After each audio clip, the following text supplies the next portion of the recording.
Asalaamu calaykum waraxmatullaahi wabarakaatuh. Arsenal fans kusoo dhawaada mar kale iyo suuqi Arsenal. Fadlan channelka haddii aad subscribe inoo saar haddii aad ila socotayna aad iyo aad ayaad u mahadsan tahay.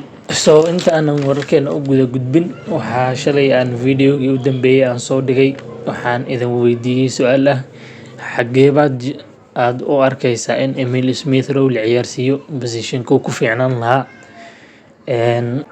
Commentiyada hal commenti ayaan arkay intii comment bixinaysay dhalinyaro Arsenal fans ah.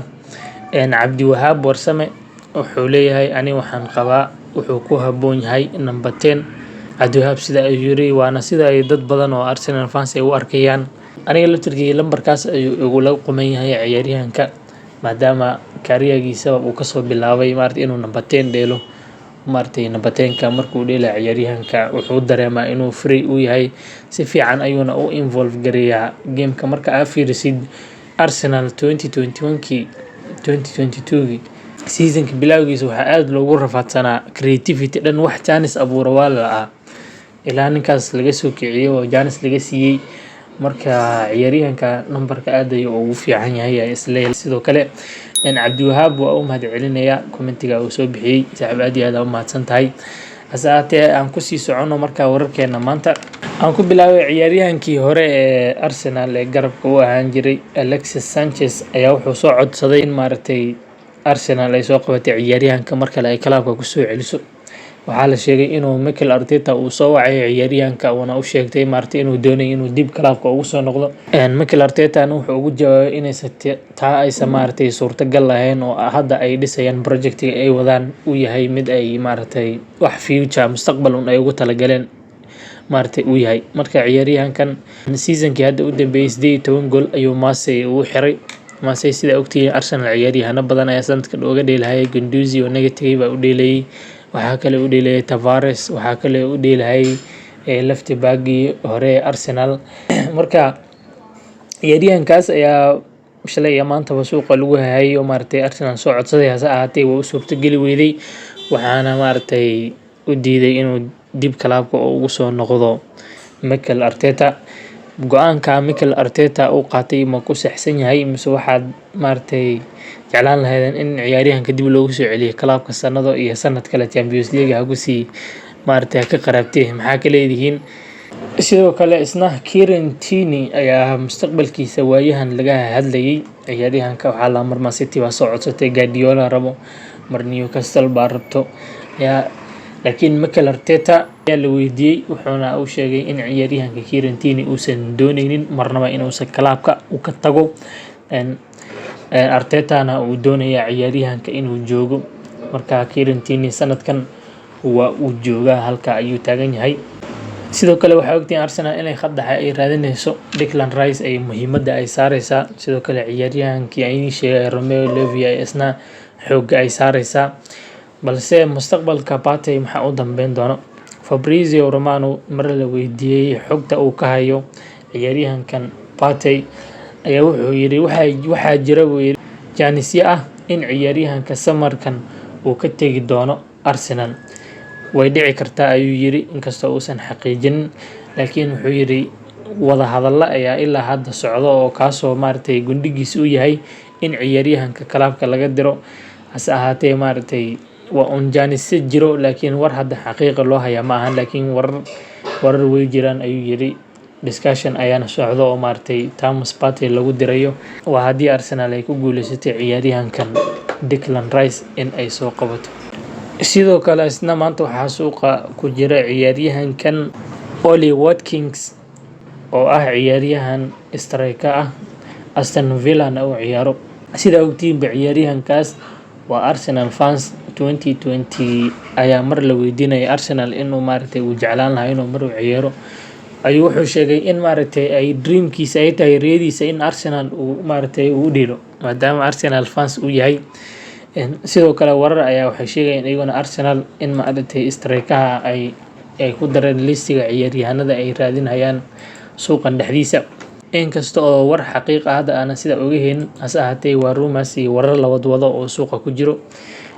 Arsenal fans ma jeclaan lahaydeen in ciyaaryahanka Arsenal ay keensato maadaama hadda striker fiican maaragtay uusan suuqa yaalin. Vlahovic ayaa ugu dhow, ma u maleynayo Vlahovic in maaragtay uu ka tegayo Juventus. Sidoo kale strikerhii Osimhen ayaa isna jooga oo maaragtay ciyaaryahankii Napoli asagana inuu sanadkan tegayo uma maleynayo. Hadduuse baxayo waxaa u maleynayaa in maaragtay Bayern iyo waxaa raadinayo iyo Manchester United. Isna maaragtay inkastoo aan u maleynaynin in Napoli sanadkan uu ka tegayo, hase ahaatee marba hadduu ka tegayo kalaabyo kale oo waaweyn ayaa aad u raadinaya ciyaaryahanka. Inkastoo Manchester United Arsenal sanadkan maaragtay ay ciyaaryahan Arsenal arkayuusan Manchester United uusan aadin, hase ahaatee sidoo kale Bayern iyo maaragtay kalaabyo kale oo Barcelona ay ku jirta ayaa ciyaaryahanka isna raadinayo. Indhaha ku haya Real Madrid ayaa sidoo kale raadinaysa.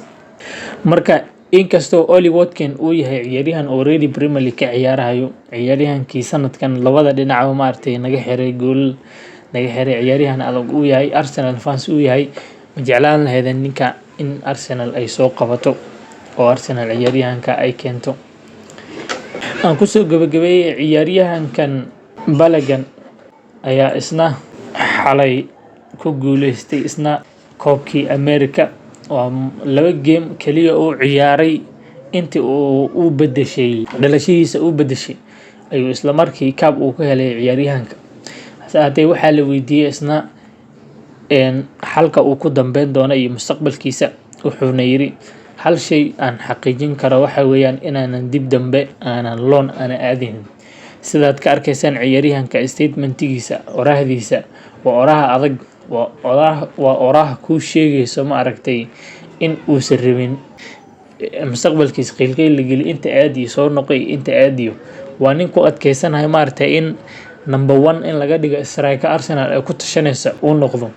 Marka ciyaaryahankaas warkiisu waa cadyahay oo wuxuu rabaa marba hadduu Arsenal joogayo in ciyaaryahan laga dhigo Arsenal first teamkeeda ku jira, haddii aysan ahayna in la diro ayuu ciyaaryahanka diyaar u yahay. Dad badan ayaa ka falcelinayay arkay, dadka qaar waxay lahaayeen attitude-kiisa qaabka uu hadlayo waa necebnahay sanadkan intuu Arsenal uu ka tegay oo maaragtay kibir la ayuu hadlayaa. Dadka qaar waxay leeyihiin Jesus uu ka fiican yahay, dadka qaar waxay leeyihiin Nketiah inta la iibiyo asaga boos hala siiyo.